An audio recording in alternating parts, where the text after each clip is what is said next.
sua antiguidade e a sua unidade. Hoje, concluindo esse estudo, nós estudaremos sobre a sua influência e o seu tempo nessa noite. Realmente a palavra de Deus é magnífica. Eu gostaria de iniciar falando sobre a sua influência, a influência da Bíblia. Nós lemos aqui a leitura padrão. Além disso aí, a Bíblia é muito mais profunda. Ela exerce uma poderosíssima influência na vida e na mente de pessoas de todas as épocas. E é exatamente isso que eu gostaria de estudar com os irmãos. Dentre todos os escritos das bibliotecas da Terra, a Bíblia ela tem exercido a mais potente influência sobre a humanidade. Não existe nenhum livro que possa se comparar à Bíblia quanto à sua influência na vida das pessoas. Ela realmente é magnífica. Ela mudou o curso da história. A Bíblia, elegiu impérios, destruiu conquistadores e reis que não a obedeceram, que não a aceitaram. A Bíblia tem esse poder. Sabe, amados irmãos, ela já trouxe bênçãos e sucesso àqueles que obedeceram aos seus preceitos, e já levou à morte e destruição os que lutaram contra ela. A história eclesiástica está aí, a história secular está aí. Então a Bíblia é um livro poderosíssimo. A Bíblia ela tem o poder para realmente mudar a vida das pessoas, mudar a vida das nações, de povos. Sabe, amados irmãos, os poderes da Bíblia são abundantes e variados, mas vejamos de modo especial o seu poder de mudar a vida e erguer o homem. Exatamente isso que nós vamos estudar nessa noite. Sabe, anos atrás, muitos anos atrás, havia uma raça de homens selvagens que viviam num pequeno arquipélago. E essa nação, esse tribo aí, ela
missionários foram lá e pregaram o evangelho para eles, e por um tempo eles mudaram e tornaram um reino muito mais poderoso do que o de Alexandre o Grande. Olha só para vocês terem uma ideia. A Inglaterra, o Reino Unido, ela engloba a Escócia, o país de Gales, a Irlanda, a Nova Zelândia, a Guiana inglesa, que tem aqui na divisa com o Brasil. Então, a Inglaterra, ela tornou uma potência mundial. Por que ela tornou uma potência mundial? Porque lá no passado, alguém entregou para aquele povo bárbaro lá a palavra de Deus. E eles aceitaram. A Inglaterra foi um dos países que mais colaborou para a divulgação da palavra de Deus na Idade Média. Eles depois mandaram missionários para vários países. Vários países. Olha o que a Bíblia fez na vida dessas pessoas. Olha como a Bíblia, o ensinamento da Bíblia, transformou essa nação. E hoje nós sabemos, a Inglaterra é uma potência ainda hoje. É uma potência nuclear. Além do poder financeiro dos ingleses, eles ainda são uma potência militar. Tudo foi transformado porque um dia alguém levou a mensagem, falou da palavra de Deus e a Bíblia transformou a vida dessas pessoas. Aonde a Bíblia foi, a humanidade se tornou melhor. Muito melhor. Muito melhor. Aonde a Bíblia entra e as pessoas acatam as suas palavras, a tendência dessas pessoas é ter uma vida melhor. Deus vai abençoar a vida das pessoas e as pessoas tornarão prósperas. A própria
final dos tempos que nós estamos aguardando aqui? É Jesus. Então a Bíblia gira em torno dele, é através dele. Sabe, a mensagem do Antigo Testamento, quando o judeu pegava o Velho Testamento lá e começava a ler, a mensagem que o Antigo Testamento trazia para eles ele está vindo, o Messias virá. Isaías falou sobre isso aí, o próprio Deus falou, vários profetas falaram, Miqueias falou. Então, o Velho Testamento, ele mostrava para os judeus, olha, ele está para vir, ele virá. Então, essa era a mensagem do Velho Testamento, né? Em torno daquele que vem. Agora, a mensagem dos relatos do Evangelho, que nós temos aqui na mão, qual é a mensagem? Ele está aqui. O Evangelho mostra que Jesus está aqui. Quantas vezes Jesus falou assim, eu sou o Messias, eu sou o Filho de Deus, você acredita? Então, o objetivo do Evangelho, quando foi escrito, era para mostrar para as pessoas que Jesus estava lá no meio deles. O Velho Testamento, ele vem. O Evangelho, olha, ele está aqui. Esse é o objetivo aí, Agora, o Messias chegou. Essa é a mensagem do Evangelho. O Messias chegou. E agora, a mensagem do resto do Novo Testamento, qual é? Ele virá novamente. Jesus voltará novamente. A igreja está se preparando, nós estamos preparando para o encontro com o Messias glorioso que ele virá. Olha que interessante como a Bíblia é. Então vamos recapitular. O Velho Testamento foi escrito mostrando que o Messias viria. O judeu ele ansiava. Olha, quando aparecia um vulto lá, um profeta, eles falavam, será que esse é o Messias? Quem será esse aí? Será que o Messias é aguardado por nós? Então a mensagem para o povo do Antigo Testamento é que ele viria. E o Evangelho, ele chegou, ele está aqui, ele está no nosso meio. E para nós, do Novo Testamento, ele virá novamente. Vamos estar preparados porque ele está voltando, ele chegará novamente. Sabe, amados irmãos, pode-se fazer um estudo interessante de cada livro da Bíblia a partir da perspectiva de como ele revela Jesus. Todos os livros da Bíblia, de alguma forma, ele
veja a ligação estupenda entre o Velho Testamento e o Novo Testamento. Também está em Gênesis capítulo 6.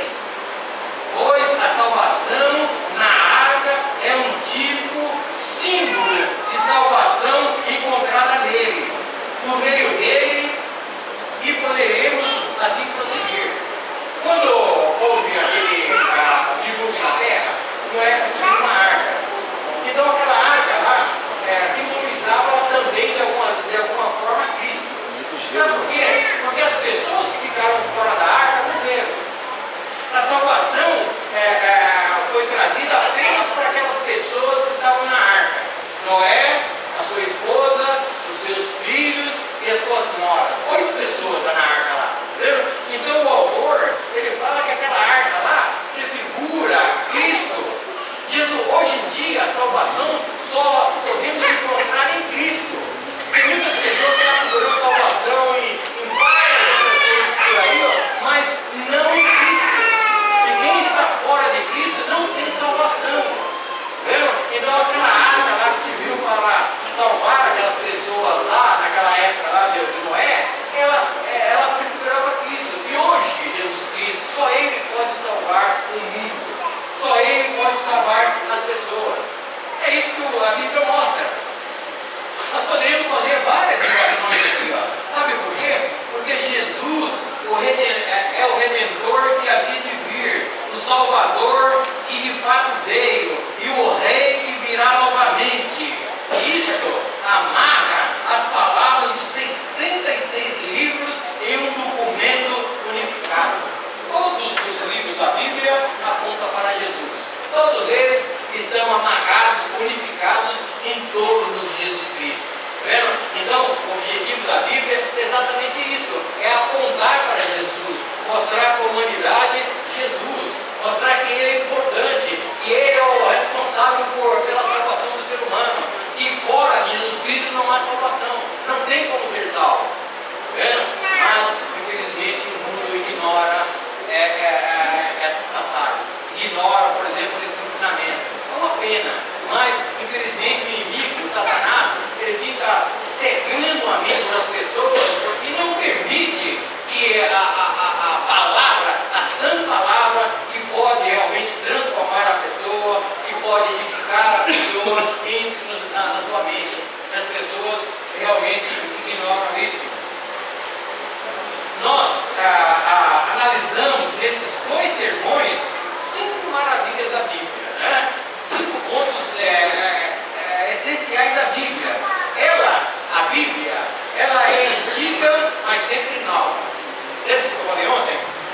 O livro que você compra hoje, o ano que vem, ele já vai estar obsoleto, daqui 10 anos então, nem se fala mais. Mas a Bíblia não. A Bíblia ela tem 1500 anos que ela foi escrita. Ela demorou para ser escrita. Ela tem 3.414 anos aproximadamente. E ela é perfeita. Eu estava lendo alguns dias atrás alguns livros que falavam sobre a medicina. Olha, a medicina é uma coisa de suma importância, que não pode haver falha. Né? E os livros de medicina de 200 anos atrás, por exemplo, se você ler hoje o livro, você vai dar risada de ver o absurdo que eles utilizavam lá para curar uma pessoa.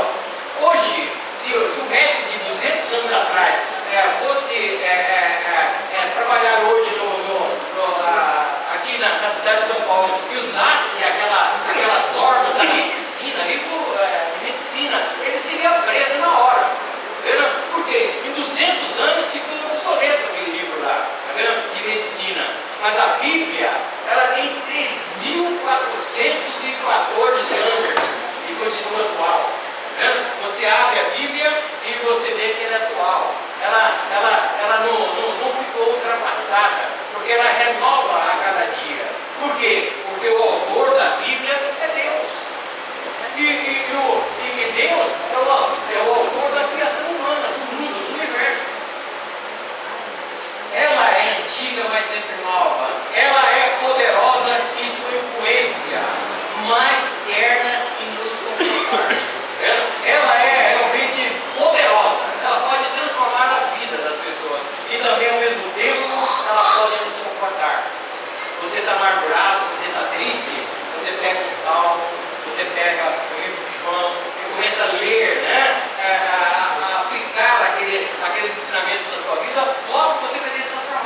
vai sentir um alívio no seu coração. Você vai sentir um bálsamo que o Espírito Santo trará na sua vida. Então ela é poderosa, ela transforma e ao mesmo tempo ela nos conforta. Por quê? Porque o autor dela é o autor dos seres humanos. A Bíblia é a palavra de Deus inspirada e não há outra aplicação adequada para ela. Ela é taxativamente a palavra de Deus